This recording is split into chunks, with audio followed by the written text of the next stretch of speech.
In my video, How to Build a Raised Bed with Drip Irrigation, I had a lot of questions on how I winterize my system. Now that it's in the fall, I'm winterizing the system, and I shot a quick video on all the steps. This is Tim from Organic Backyard Gardening. The overall goal is to remove as much water as you can from the pipes so that it doesn't freeze, expand, and break the piping.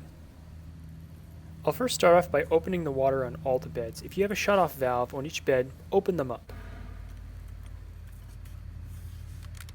I'll then remove all the components from the spigot.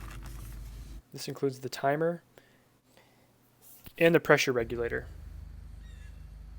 I'll then take this nifty little blowout adapter with male threadings and I'll thread it into the female mainline. I'll add the link below on where you can pick these up. I'll then start my air compressor.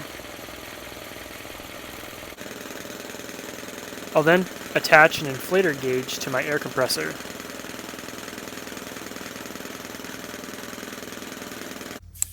Connect the compressor to the blowout adapter.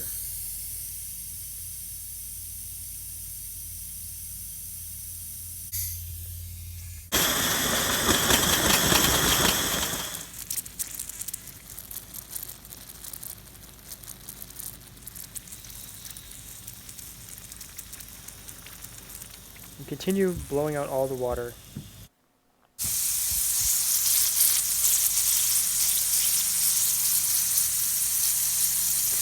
Once complete, shut off all of the valves to each bed.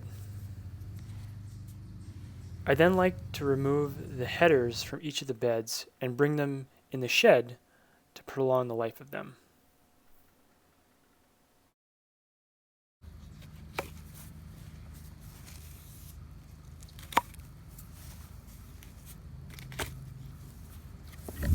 I hope you enjoyed this video. If you have any questions, post them in the comments below. Also, don't forget to subscribe. Thanks.